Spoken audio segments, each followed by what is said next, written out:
আপনার নাম কি? আমার নাম সাবিত্রী আঙ্গার। বয়স কত? 64। বাড়ি কোথায়? বাড়ি বীরনগর, রানাঘাটের থেকে 2 অফিস আগে যেতে হবে, কৃষ্ণনগর যেতে। আপনি যখন আমাদের কাছে 1 মাস আগে ওষুধ নিয়েছিলেন তখন আপনার স্কিনে কি কি সমস্যা ছিল? আমি একদিন মোবাইল ঘাঁটতে ঘাঁটতে ফেসবুকে দেখছি তোজা সলিউশনেরই, তো আমি 2-3 দিন ফলো করলাম যে দেখি কেমন। তারপরে আমি তো আপনার কাছে ফোন করি, ফোন করে তো বললাম নিয়ে ওষুধ নিলাম। ওষুধ খেয়ে আমার মানে প্রচণ্ড অ্যালার্জি ছিল, আর কোনো গ্লো ছিল না। সারাদিন রোদ্রে বেরোতেই হয়।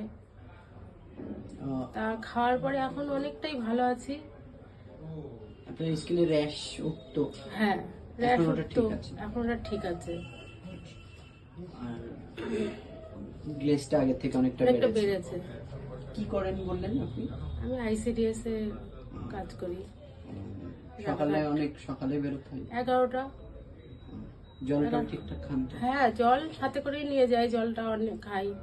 আর মেন কথা, আমার ডেঙ্গু হয়েছিল। ডেঙ্গু হওয়ার পরেই মানে এরকম আরো বেশি হয়েছে। আচ্ছা, আপনার কি লিভারে কোনো সমস্যা ছিল? আচ্ছা, না, লিভারে কোনো সমস্যা নেই। গ্যাস হয়? গ্যাস আছে। গ্যাস আছে, এই যে ওষুধটা খাওয়ার পর থেকে কিন্তু গ্যাসটা কমেছে। গ্যাসটা বলতে কি, আমি নিজে কিন্তু বুঝতে পারতাম না, কিন্তু চোরা টাইপের গ্যাস। যার জন্য আমি মানে রাত্রে দুধও খাই না, রাত্রে এই গ্যাসের ভয়ে। দুধ খেলে আমার গ্যাস হয়ে যায় আমার রাত্রে। আমি যদি দুবার রুটি খাই, সুগার আছে যেহেতু, 2বার রুটি খাই আর 1বার ভাত খাই। আমি সবজি দিয়ে খাবো, কিছু হবে না রুটি, কিন্তু আমি যদি কোনোদিন দুধ খাই, দুধ বলে না, দুধের কোনো জিনিসই, পায়েস হোক সুজি হোক, আমি কোনোদিন রাত্রে খাই না, খেলে দিনের বেলা। আপনার সুগার আছে? হ্যাঁ, কত সুগার? এখন হচ্ছে এই দিন মাপলাম হচ্ছে 130, মানে খাওয়ার পরে আছে। এমনি ওষুধ কবার খান? ওটা হচ্ছে 1বার সকালে। খাওয়ার পরে খান না? খাওয়ার আগে।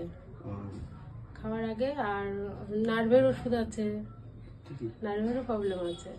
তাই? কি সমস্যা নার্ভে? নার্ভের বলতে ওই অতিরিক্ত লেখাটেখা করলে না হাতটা কাঁপতো।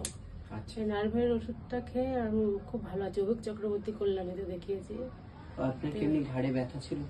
না, ওইসব নেই। এমনি রাস্তায় দাঁড়িয়ে থাকলে, গাড়ি ঘোড়া দেখলে পরপর মাথা ঘোরে? না, ওইভাবে মাথা ঘোরে কি বলতো, আমি তো কোনো কিছুতে যাচ্ছি, টোটোতে যখন বাম্পারটা আমি নামছি তখন কিন্তু ওরকম হয়, বাসে কিংবা উঁচু থেকে নিচের দিকে তাকালে। তারপরে কোনো কিছু পিছনের দিকে দেখলে, মানে ধরেন আপনি ভ্যানে ট্যানে বসে আছেন কিংবা পড়ে যাবো, ভয় একটা কেমন। উল্টো দিকে দেখলে? আমি তো গাড়িতে উঠি না, মোটরসাইকেলে উঠি না, সাইকেলে উঠি না। বাড়িতে ছেলের আছে গাড়ি, আমি তাও উঠি না। আমার মানে নার্ভের একটা প্রবলেম ওটাতেই। আচ্ছা, বুঝতে পেরেছি। আর প্রেশারটা নর্মাল আছে এখন, হাই ছিল, নর্মাল আছে এখন। প্রেশার ওষুধও খাই, অনেক ওষুধ খাওয়া। তারপরে ওই আপনাদের এই যে তোজা সলিউশনের ওষুধ খাচ্ছি। মানে আপনার তো সবে 1 মাস হলো, আপনি আরো 2 মাস কন্টিনিউ করুন, দেখবেন স্কিন আরো যেটা রাফ হয়ে গেছে, একটু বিজগিরি মতো বেরিয়েছে, গ্লোটা একটুখানি কমে গেছিল, ওটা তো অনেকটা ঠিক হচ্ছে। সামনে পুজো আসছে, বুঝতেই পারছেন, পুজোর মধ্যে সুন্দর হয়ে যাবে। আর আমি গেলে পরে শুনবো যে হলো পুজোর মধ্যে মানে মেকআপটা দিতে পারবো কিনা।